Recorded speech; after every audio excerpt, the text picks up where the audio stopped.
Good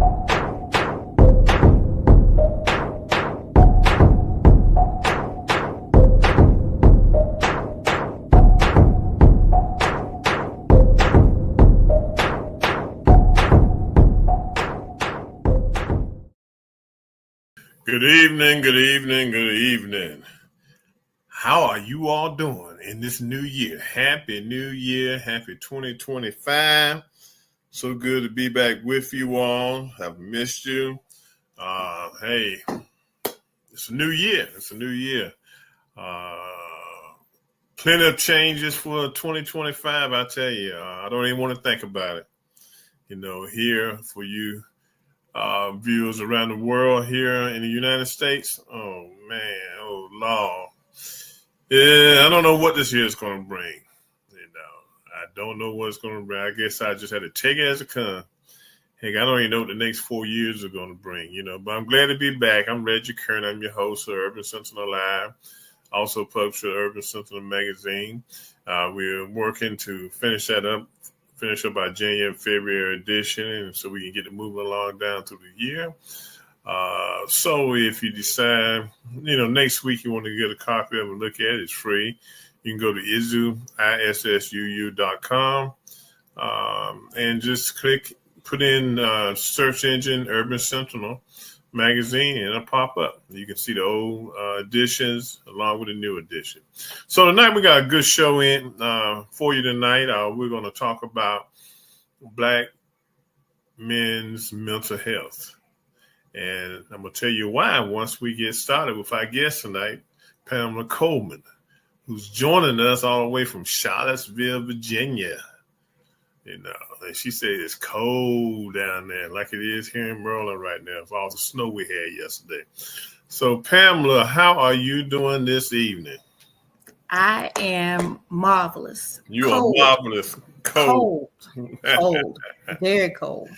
Don't even want to talk about it. You're in the mountains. I'm not in the mountains, but it's still cold, so I don't know if your cold is different than the cold here, but right now I think we're in the upper 20s right now.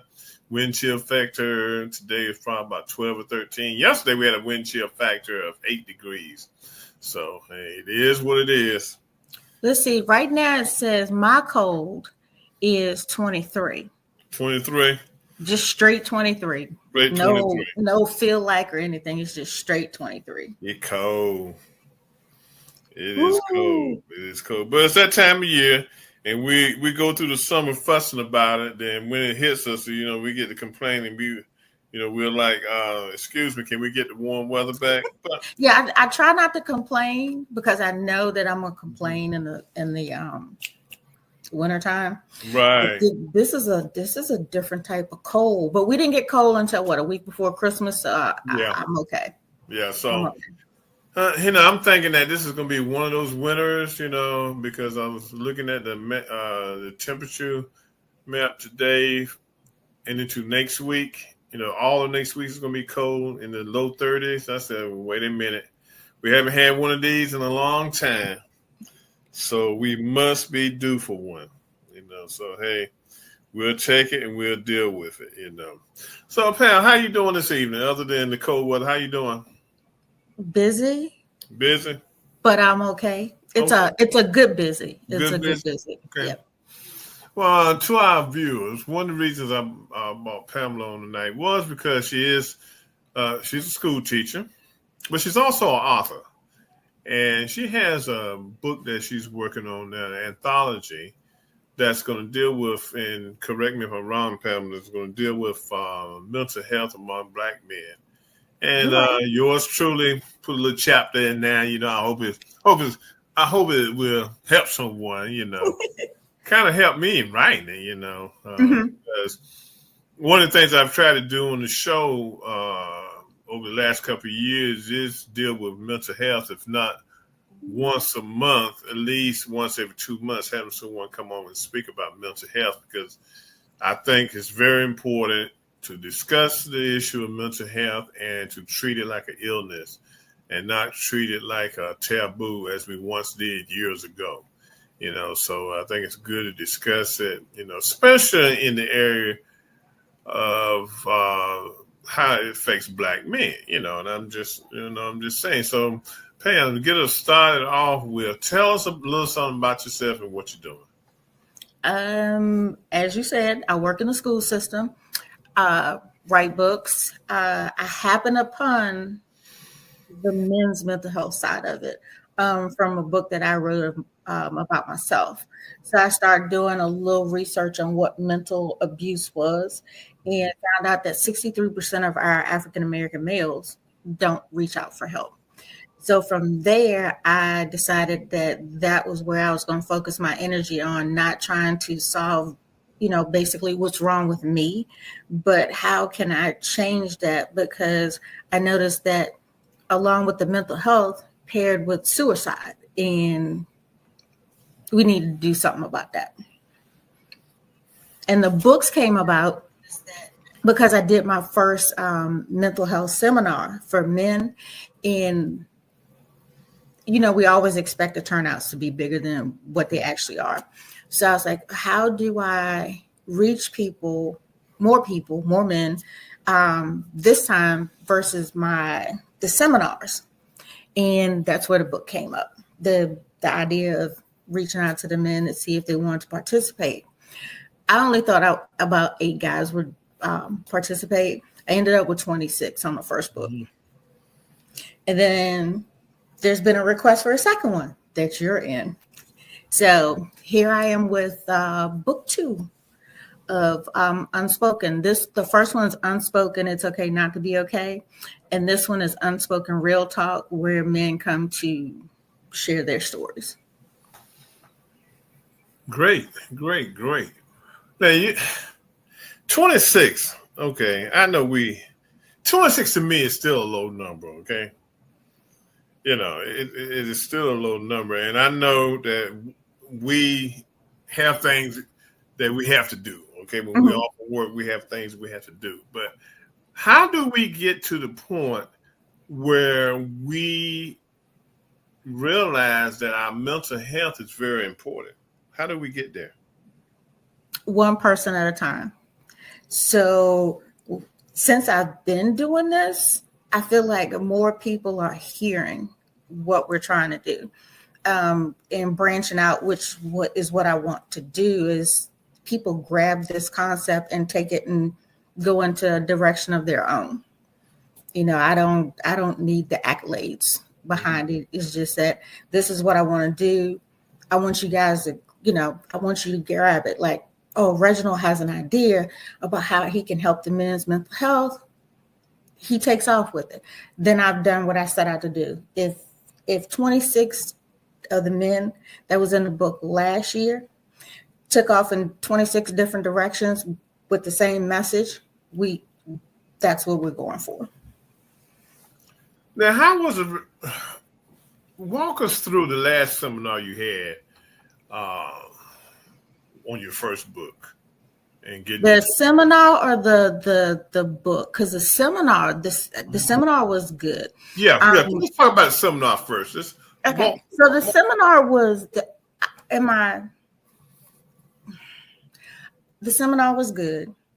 I personally took it a different way, because I didn't have the 100 people that I was expecting sitting in there, but I had to realize that the people that needed to be there were there. I live streamed it through TikTok, and I think it was like 90 people was there for the whole 2 hours. So from there, I was like, okay, so the people that I physically wanted were not there, but the people were live somewhere else receiving the messages. So we had different men on a panel. One did a whole presentation. The rest, or the whole group, answered various questions that we had put together, and then the audience asked questions. But one thing we have to remember is that the people that show up to our events are the people that are probably supposed to be there. Right. Even if one person came, then that one person is probably the one person that needs to be there. I had to wrap my mind around it. Right. Because I felt like because it was the first one I did. Mm-hmm. And I felt like I let somebody down because the people weren't there. But then it took me probably about a month or so to realize that, I did reach 8 people that were sitting there. Yeah, So, right. Yeah, That's how you got to look at it. I think a lot of times, regardless of what the event is, we get caught up in the numbers. Yes, we put a lot of time into preparing the event where we're looking for a great return on the event, and sometimes we don't get it. But when you're looking at the type of seminar you were having dealing with mental health, then those 20-some people might be the 20-some people you need to talk to. Well, I got the 26 in the book. Okay. And I think it was a comfort level because they were able to, speak freely, and there was nobody actually there to see them. Okay. Well, like I said, you did a good job anyway. You did something that we need in our community. We need in our community because it's rampant. Now, when you wrote the first book, how easy was it to get men to participate in it? I thought when I did this, and I thought it was going to be a one and done, and I thought maybe 6 at the most would participate. So I reached out to the men in my circle, which they reached out to men in their circle. So it's kind of like you tell a friend, and then that friend tells a friend. And I refuse to turn away anybody because I didn't know whose story in that book would reach, who it would reach. So I couldn't say, oh, no, I can't do that because everybody's story was different. And there was a point where I had to go in and do blind edits because I started reading them, and then I started getting choked up, and I was like, I can't do this. So I just started doing blind edits to make sure that the punctuation was right, and it, yeah. So is that why you told us this time to just write? No worry. Well, I'm still going to edit, make sure everything is, but because and I use the same template, to do 15 to 25. Or write what you feel. So I've got some that did poems and, various other things. But I let them tell right from here. Tell us what you are feeling. Good. Because I can't alter your view on, what mental health is to you. I can't tell you what it is. So I want to know what it is I want you to tell me what it is for you so we can put it in the book. Okay. Now, how many copies did you sell of your first book? Isn't it bad that I don't know? You don't know? I do not know. I don't know. I buy mine in bulk, and I have some in the car, and when I'm like, if I see you and I'm telling you about it, and you go, "Oh, that sounds interesting," I'll reach in the car and I hand it to you. Okay. Because I'm not doing it for profit, which somebody's probably throwing a sock at the TV right now. Yeah. But it's like, yeah, what? But I'm doing it for the message to help people. Right. I hate to sound like my grandmother. But mine will come at some point. Okay. Now, how long does it take for you to put a book together, like the first anthology you're doing? And for the viewers, Pam is working on a second. Like I said earlier, she is working on a second book at this time, anthology. So how much effort and time goes into putting those books together? Once the time is to make sure that the people that say they want to participate, get their work in. After that, it's okay because I'm not writing it. All I have to do is put it in, format it, and make sure the chapters look, they look clean. Your picture's there, and everything's squared up. Right. But I'm not saying it was easy, but because I had a friend of mine, she said, put put things in as they come in, and I got bad OCDs. I have to have alphabetical order. So as they come in, I'm moving people around and change, so that part is probably the hardest.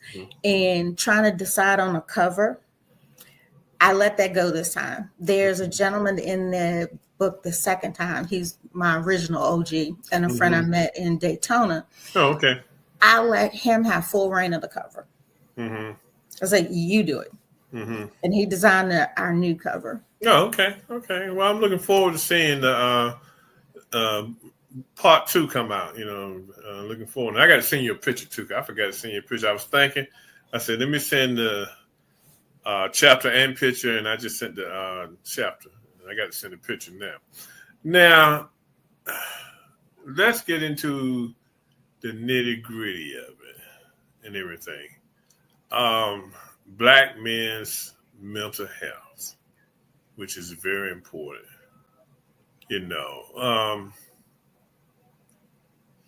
Gosh, it's a tough subject, because, and giving away some of my chapter, as I said in my chapter, is for the longest in the Black community, you were looked at as a piranha if you even exhibited some kind of challenge, some any sickness or illness that challenged mentally.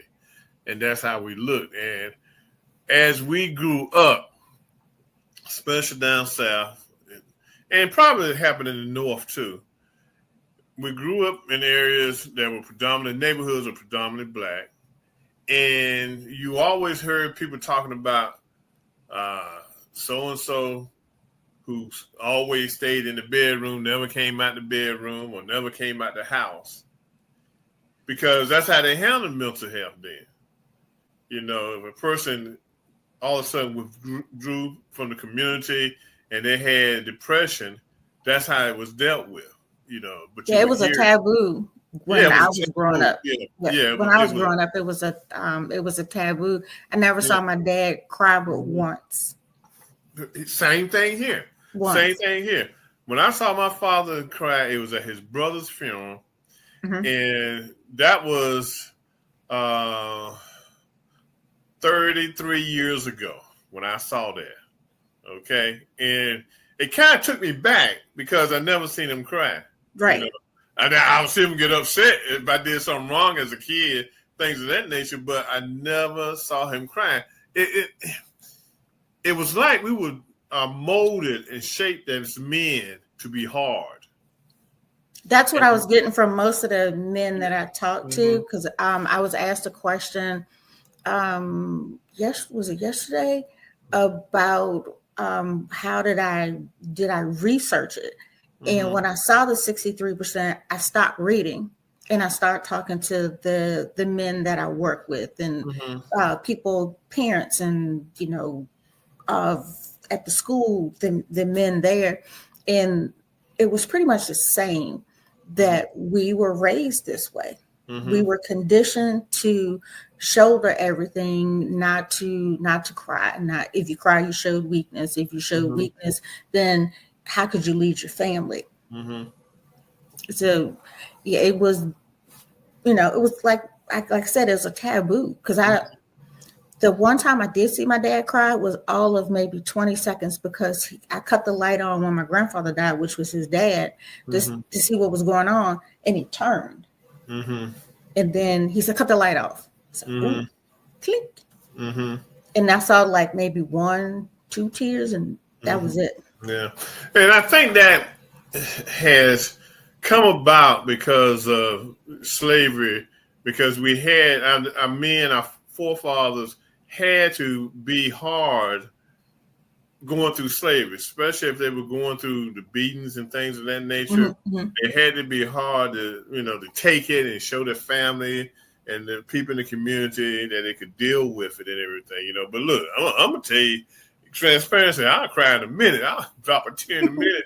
I don't care. You can say what you want to say. If I finish shedding my tears and grab me some tissue and wipe my eyes, I don't care what you say, because it's a relief for me. Okay? It's a relief, and I go, phew, I feel better, after I cry. and everything, And so we got to get to that point where we are not, as black men, are not afraid to cry. Because crying don't mean nothing. Crying don't mean you weak or anything like that. You could be clearing off your tear ducts. You be Yeah. fine. Allergies. Yeah, it's just a relief valve, but we Mhm. get so caught up in what people going to say. Look at him over there crying. He ain't hard and all that kind. Okay, well, I'm not hard then. Okay, but if I feel the need to let out some tears and let out that stress, that's what I'm gonna do. That's how I'm gonna handle it. Now, one of the things that I think we need to do too is get involved with therapy. Okay. Now, I know a lot more black men, not a whole lot, are going to therapy now. They're using therapists to just kind of guide them through their daily lives and to help them out. Now, Mark posted a question. He said, Yeah, I see it. Yeah. "Oh, you said, Mhm. yeah." So, for the listening audience, the viewers, how do you get men to be comfortable with therapy? A lot of people are afraid of therapy because of the stereotypes. How do we get there? How do we cross that bridge? So what I've been seeing, and we were talking about this yesterday. So what I've been seeing, talking to the men, two things. It's a trust issue, and they are more comfortable if they are to go to talk to someone that looks like them. So and we're very short on African American therapists, African American male therapists. So that's the thing. They're more comfortable, because like if I saw you and we're out sitting somewhere and, like we're going to use this as a juice bar, I can talk to you just because we're like. Before you can talk to someone that's not like you. It's just like that instant bond or something. Right. So you're more comfortable talking to a like person. My question yesterday was why are men easy to talk to me? And the easiest way I can say it is I'm gonna let you be yourself. I'm not gonna talk down to you. I'm not going to talk to you like you're a second-class citizen or that what you're coming to talk to me about isn't important. If you go to talk to somebody and they devalue what you're saying, you don't want to talk anymore. And the biggest thing for me, if I'm talking to you and you suck your teeth, I'm done. I'm done. I can't get past the Reginald, this is what's going on. This is what I'm done. And it could be just a tick. But Right. I'm still done because that means okay, I'm bothering you. So I try not to. I make sure that when you want to sit down and talk to me, that I am focused on everything you're saying. There's no distractions. There's no cell phones. Or turn the phone off, throw the phone away. And pay attention to you. Yeah, because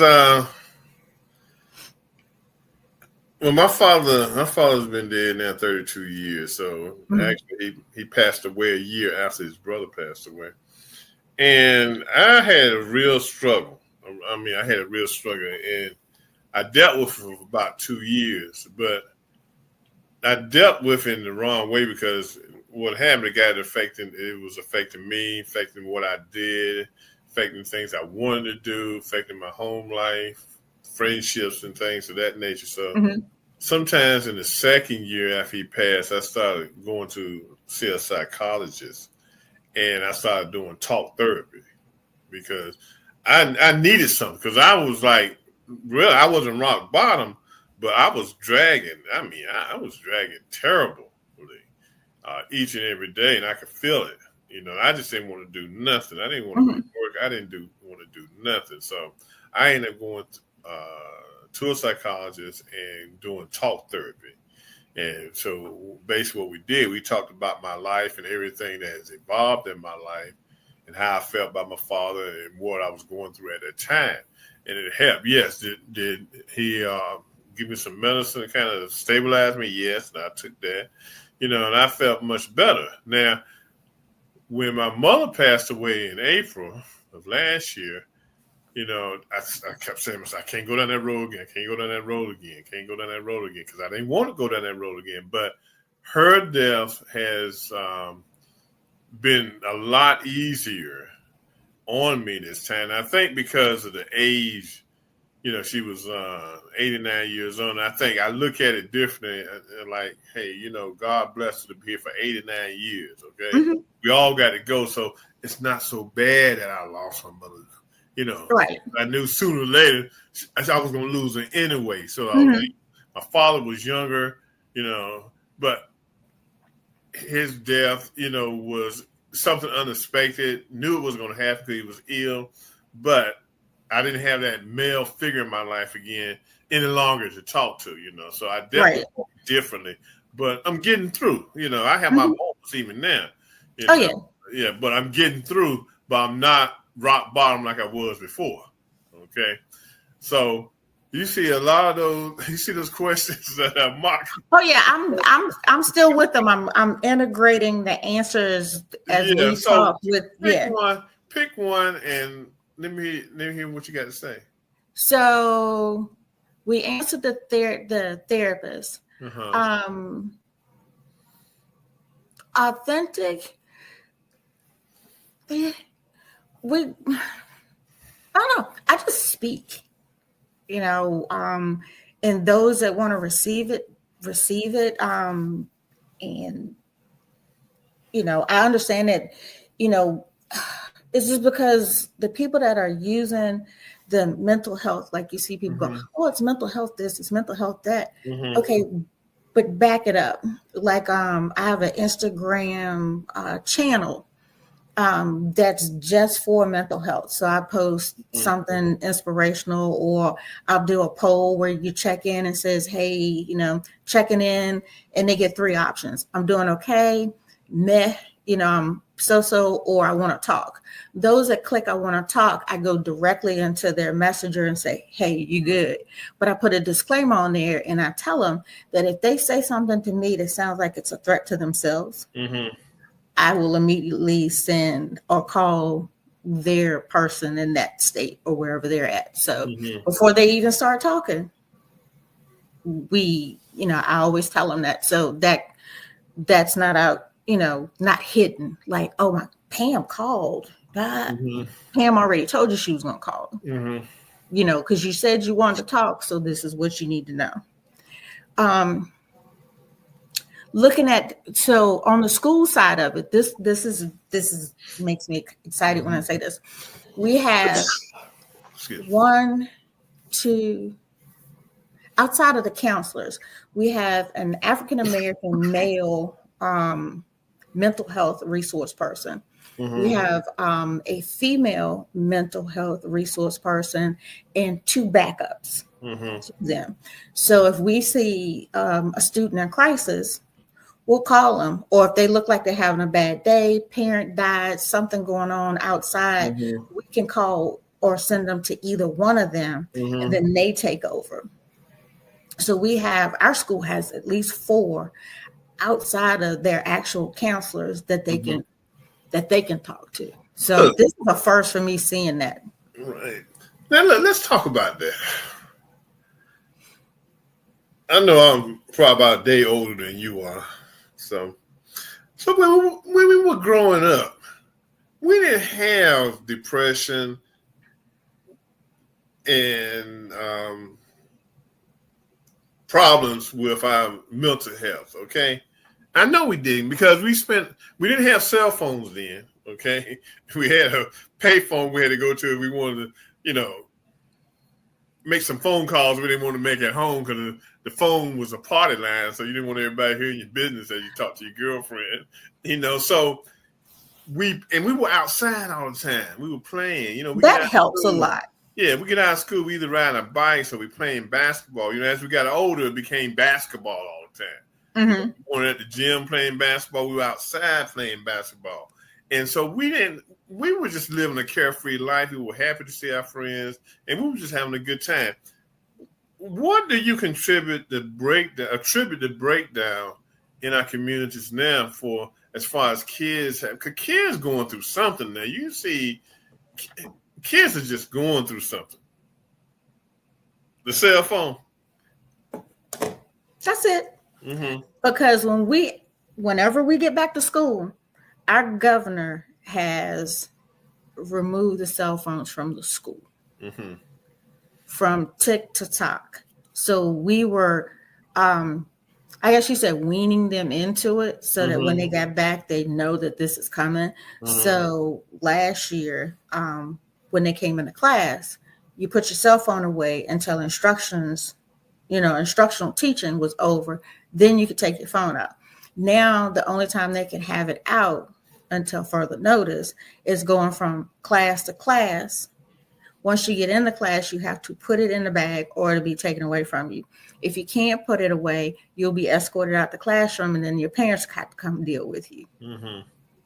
So that's going to be our biggest challenge. That's going to be this kind of disruptive because we already had kids fighting us on just listen to instructions and you get your phone back.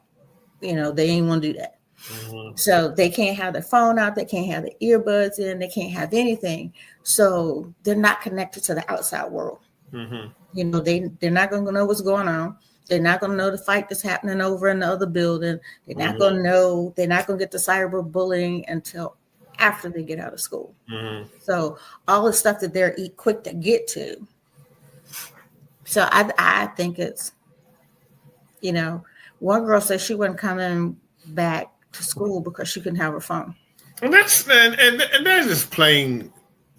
I'm just gonna say what it's plain ignorant for that we have allowed our kids to get down to that point where she said she ain't coming back to school, but she's gonna be back. Her parents gonna make her come.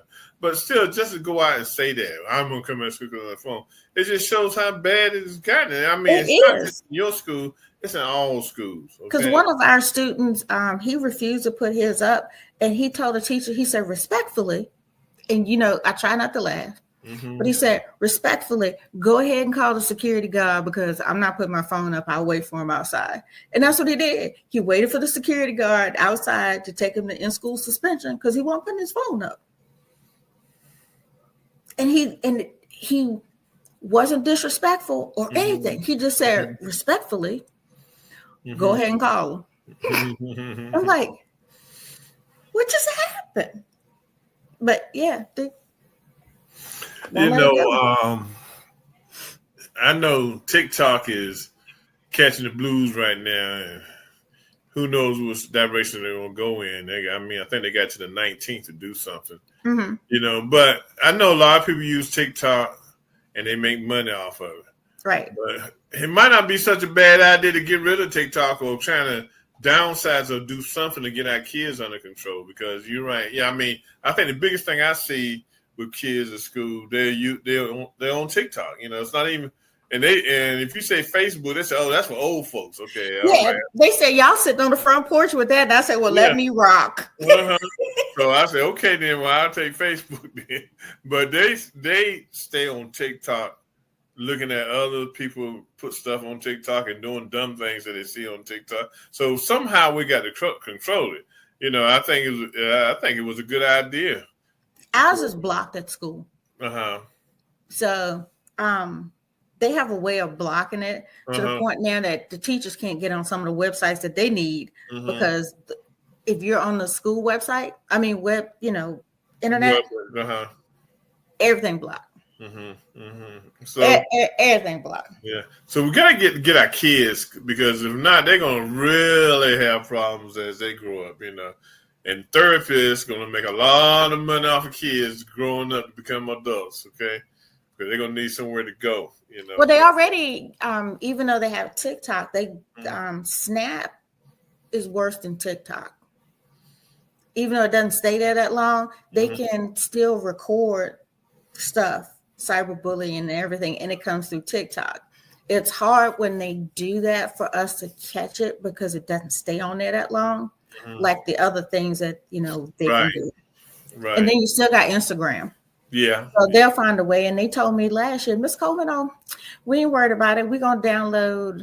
I forgot what it was. They're gonna download something on their computer where they can still talk to each other while they're in class. And I'm like, should I ask so I can download it? So, I'm just trying to figure out because we can't have our phones out either. So I'm like, how am I Because gonna get what my happened, messages? see, in our school system, what was happening was that they monitor all the computers. So if Mm-hmm. they saw that app. I forgot what the name of the app was because Susan had told me about it. If they see that app come up on your computer, Mm-hmm. they'll call the teacher and they can get suspended. Generally the first time around they do We got instant this cool suspension, thing now you on know. our computers that the teachers have access to called Lightspeed. Mm-hmm. And you can log into Lightspeed, pick your block that you're in, Mm-hmm. and I think I put mine on there for 30 minutes, and I can watch everything that the kids are doing.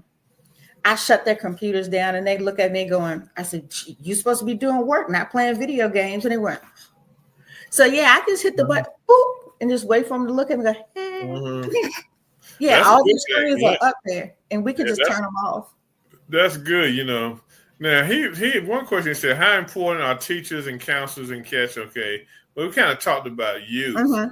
and it was like transition. Some folks to cope through their addictions, and what it was like transition to the new way of teaching for us. Some folks try to cope through their addictions and alcohol, and they do. I mean, I see a lot of people, and I think that's one of the reasons we have problems with alcoholism and uh, sex and the way we treat sex now, and especially drugs and even working, because some people become workaholics just to cope with their problems they have in their lives and stuff. Mm-hmm. So I don't, me personally, don't think I'm not gonna work myself to death. I'll give you the time I'm supposed to give you, get my paycheck, but I'm not gonna work myself to death. Oh That's no, not for the one yeah, that's coming through the government. No, yeah. but if it's my personal stuff, then that's something different. Yeah, that's one thing I'm not gonna do. No, I figure no, out another way to get through them problems. I ain't gonna work. I'm not gonna work my problems away. no, no. But how do we get to the point where we can get black men to learn how to cope with what's going on around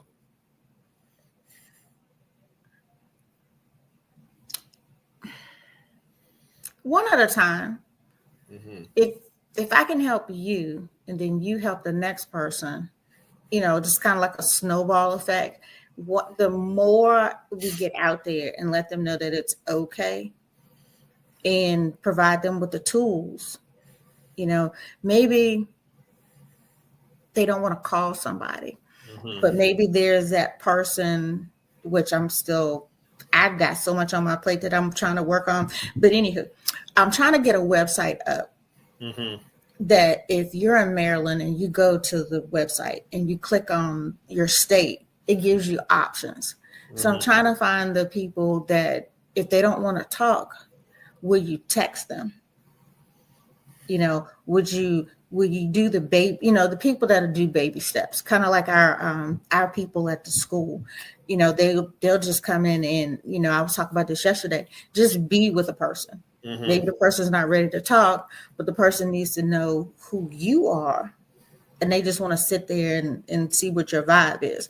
If they don't like what they're feeling, then they'll leave, but they're not going to talk to you until they know.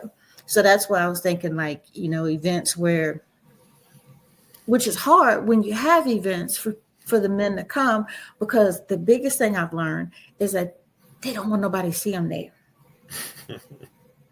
They don't want nobody to see them there. Mm-hmm. So reaching them is a little difficult, but not impossible. Mm-hmm. Mm-hmm. Not impossible.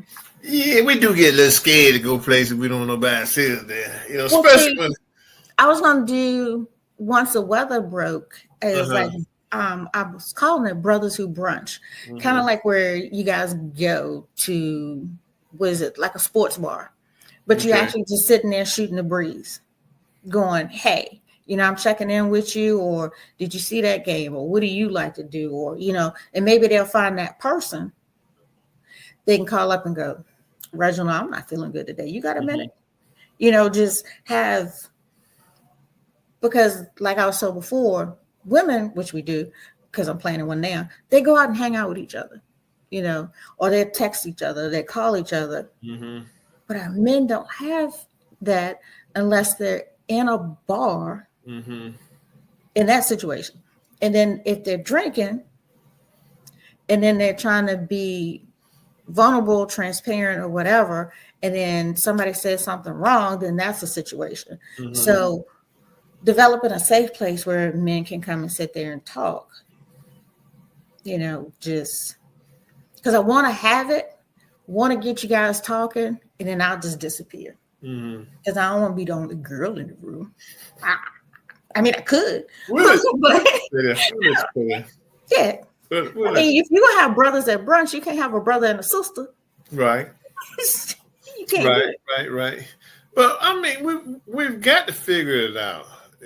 We've got to figure out now. How can the church help out? Because I know the churches aren't doing anything. All they want to do is preach and get you to heaven. That's it. So how can the churches get involved?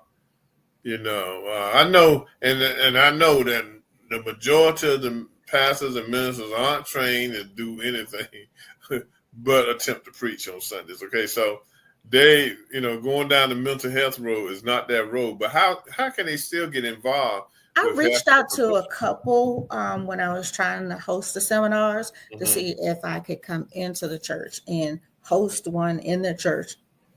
They asked me how much was I going to donate. And I'm like, okay. So if I'm going, and I need to let that piece go. But anyway, if I'm going to donate, then I can host. So that's, after your second one going, hey, let me come in, let me talk for a little bit. Is there a time in the service or a special day event, family and friends gatherings that you may have? And when I said that, the next question was, how much you charging? I'm not. Not like I said, people are probably throwing socks at the screen, right? But I'm not doing it to make a profit. You're doing it to help someone get their lives together. I got a job. Yeah, I got a job, and whenever I finish the trilogies, because I got 2, when I finish those, I'll jump back to the books that bring in some money, right? But when I get to them, I get to them. I'm gonna do this first. Now, how many men do you have writing for the second book? Ooh, submitted so far we have 9. Okay. Said that they're participating, we have 15. Oh, okay. Now, you told me you were doing one on women right now for women? Well, it was supposed to be open to whomever wanted to participate, but it turned out to be women only that did this particular one. It's on forgiveness, whether you can forgive or not to forgive. How do you process? What does forgiveness look like to you? I know that's a good one. Y'all can be tough sometimes. Woo! Y'all can be tough on the brothers. I have a forgive and I have a not forgive that's going to be in there. And I got a friend of mine who's submitting hers, which I don't know. I'm going to have to get somebody else to edit and work on that piece of it for me, because she's talking about not being able to forgive her son's killer.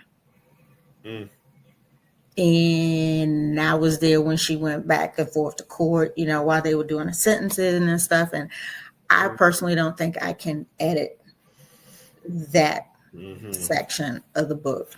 That was really a hard one. That's a tough one. You get yourself caught up in 2 things: what the Bible says and how you feel. And that was my thing, is that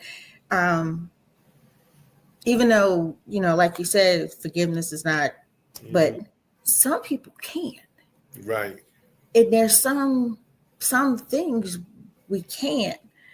So what does it, and that was my question. What does that look like to you? What does your forgiveness or not forgiveness look like to you? And I have both. I've forgiven and I can't forgive. And when I say this to people, they go, what? So my I can't forgive is my mother. I have not got to that stage in my life that, the things that I went through growing up under her led me to being a functioning alcoholic from middle school to college. And nobody knew that until they read my book. Nobody knew it. I drank every day before I went to school, from 6th grade to college. And the only reason why I think I stopped when I was in college is that I went to a frat party and didn't know how I got home. Well, not home, but back to the dorm. Right. And they had to take me to the emergency room to make sure that I was safe. So, we all handle everything differently, We all handle everything differently. So we have to learn, and hopefully books like what you're doing will help people step out of their comfort zone and try to find the help that they need and to learn how to deal with it. But like I said, we as Black men, we just too strong. We just don't want to open up. We don't want to open up. We want to just keep everything so close, and we don't even want to discuss it. I mean, really, No. I mean, if I would pull something out of my life and put it on Facebook just for comments, I'd probably lose all my friends. I mean, all my male friends are on there because why Curly doing that? They just don't do that. We just don't do that. We're supposed to be hard. And I think too, trying to be hard to face our health. It gives us strokes, heart attacks, high blood pressure, and everything go along with it because we try to suppress stuff. Don't forget the sugar now. Don't forget the sugar. Yeah, diabetes, but we try to suppress stuff that we don't need to suppress, and we need to try to let it go, but we don't want to let it go. But again, like you said, do you have that person or persons that you can go to anytime you feel like you need someone to talk to, and that's where it starts at. Well, I struggle with that even as a female. So that's why I'm able to understand it, because there's things that I want to talk to people about, or, but I'm like, I have to look at the person that I'm taking something to make sure that I don't get get that whole teeth sucking thing. Like, why is she bothering me with this? So there are some things also would be for both men and women that you have to look at your person. Is this something that my person can handle? Or is this something my other person can handle? Which, but you should have a person that can listen to everything. But sometimes we don't, we might have to have multiples for different things. Like, nobody really wants to hear about how happy I am that, the Commanders beat the Cowboys. There's some people you just can't take that to. I'm just saying. So, and I just watched so many friendships fall apart over this last game. And I'm sitting there going, neither one of those players are paying anybody y'all bills. That's and right. Y'all going at it. But I did sit there with the popcorn and watch it unfold.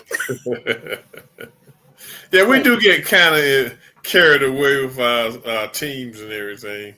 Well, my point is, and I know this is straying away for a second, but we hadn't been there in a minute. Let us have this, because this might be another 15 years before we see it again. You know, 1991, that's 33 years, That's a long time. We were a long drive. By the time they do it again, I might be watching from heaven. Yeah. That's why I told someone that we got to strike while the iron is hot, because next year could be a whole different year. So you need to play as hard as you can and go as far as you can. This year, take advantage of it, Like they did RG3. I'm just saying. Yeah.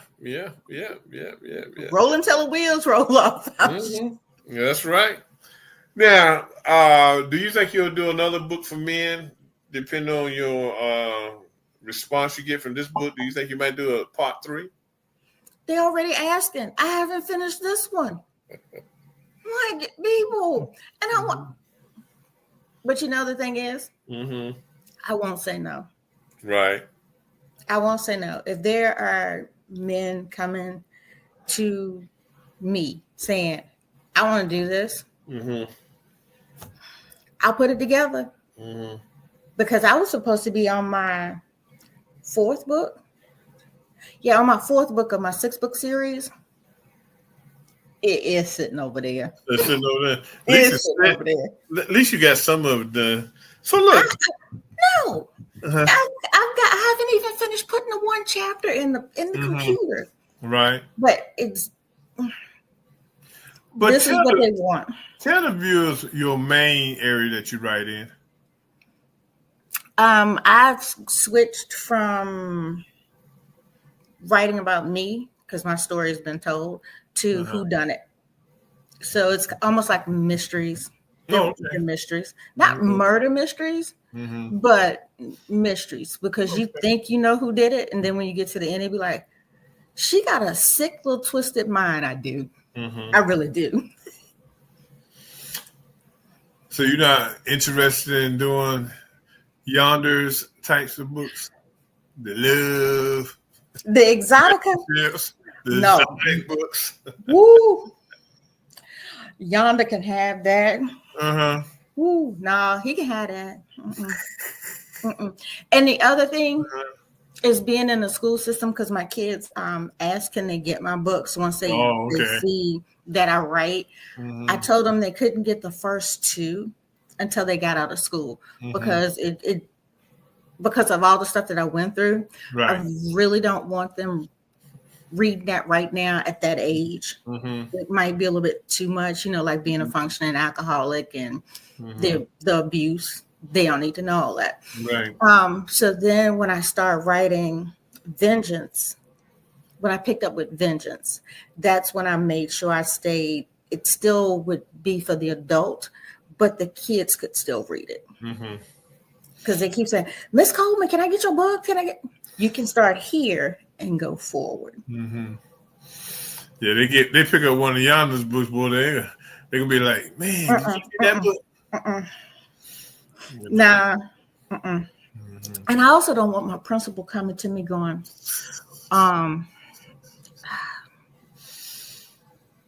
oops. We're going to burn your books. Like, oops. Oopsie. So you going down to Daytona this year? No. I'll be there next year. Next year. Yeah, because I try to stay true to my word 98% of the time. And I told Dr. Rhonda that I would be at her event this year. And I'll be in Maryland February the 21st through the 20-something. She's going to different high schools. She's got a meet and greet, Barnes and Nobles, and a brunch that she's doing. So I committed to that prior to the Daytona, because she wanted me to come last year and I was in Daytona. But I told Don I'd be back next year. Because in 2 years, I'm going to move down there. So right. That's good. Then what kind of event is she having? Which one? Dr. Rhonda. Dr. Rhonda. I have it posted on Facebook. She is basically, to me, it's more of a meet and greet, get to know the authors. The authors go to the schools and they reach out to the kids. Because she told me I needed to bring the mental health book. So I'm like, got you covered. But it's a pretty big event this year. And next year she's hosting hers in New Orleans. So I was like, I'll be there, because she's doing it later in the year. I said, sign me up. Yeah, fun time. Yeah, I take them extra days like I do when I go to Daytona. I get down to Daytona 3 days before the event. And then leave that Sunday. So the way the weather's going there, them 3 days, them days down in Daytona might be warranted. The way we're getting on this cold weather and stuff, so it might be warranted and everything, So yeah. So it's something that we had to keep on pushing the black men and the black community and the black men towards, taking care of themselves mentally, And yes, people, we've been talking about black men tonight, but I think we need to deal with mental health completely in the black community. It's not just one side, because we got our women that are dealing with, our children are dealing with it. So I think so the women you can reach. So I think when I get with Yonder and we can actually nail down what we want to do, because we wanted to do an expo.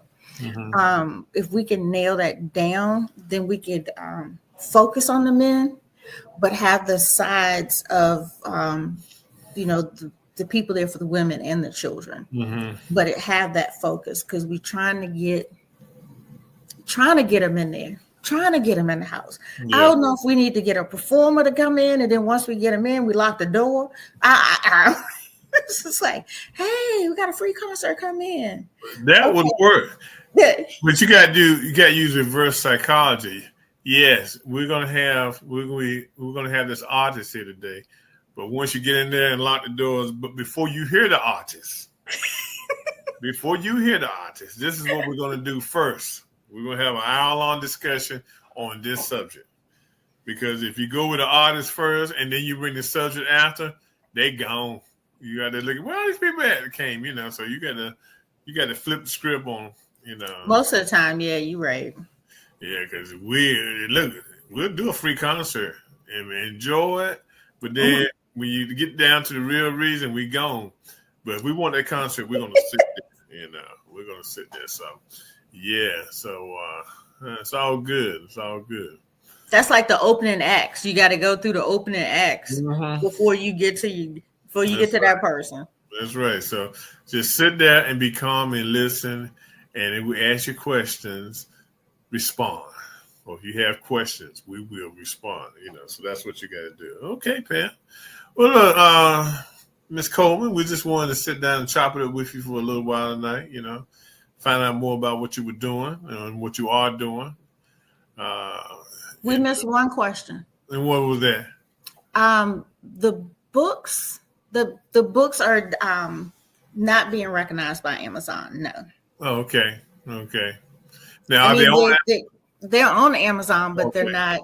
They're not running into the number one seller or the top. They're not seeing it. Yeah. Well, we will get there. So, for the viewers, how do they get your material? Where can they go, and what's your website? No website as of yet. I'm reconstructing it so it'll be all inclusive, but everything's on Amazon.com. Okay. So what they do? Put in Pamela Coleman or Pam Coleman? Pamela James Coleman. Pamela James Coleman. So you hear it. Go to Amazon, put in Pamela James Coleman, look at what she got, and buy some books. Let's support our writers and our authors in the Black community. Let's help them out. There's a journal on there for the African American men too. Okay, I gotta go there and look at that. Yep, there's journals for the men, women. I'm doing new ones this year with more like a workbook versus a journal. So the workbook is coming out, but it will also have the cover of Unspoken Real Talk on it. Okay. So it'll be the Unspoken Real Talk workbook. So it'll have different exercises and along with the journal and in it. So that'll be on its way. Okay, good. For my viewers, we've been interviewing Pamela James Coleman tonight. She's an author. She's working on an anthology now that's going to deal with Black men and their mental health. Guys, we got to get together, okay? Stop being afraid to talk to a friend or find a friend to talk to or go to a psychologist or psychiatrist. Take care of yourself. Mental health is the one thing that can break you easily, and we don't want to be broken, and we need to stop trying to be macho and stop trying to be strong and just get the help that we need. So again, Pamela, I want to thank you for being with us tonight. I know we'll be talking. I'll get you that picture if I better write it down so I can remember it. But we're talking to you tonight, and we look forward to talking to you again in the near future. All you got to do is call. Okay, I would definitely do that. So again, this is Reginald Kearney, publisher of Urban Sentinel magazine on the Urban Sentinel Live show. Our guest tonight has been Pamela Coleman. You can go to Amazon and the Pamela James Coleman to find her books and her works. Let's support her. Let's help her out. Until next week, everyone, have a good week. Stay safe and stay warm. Warm. Bye-bye.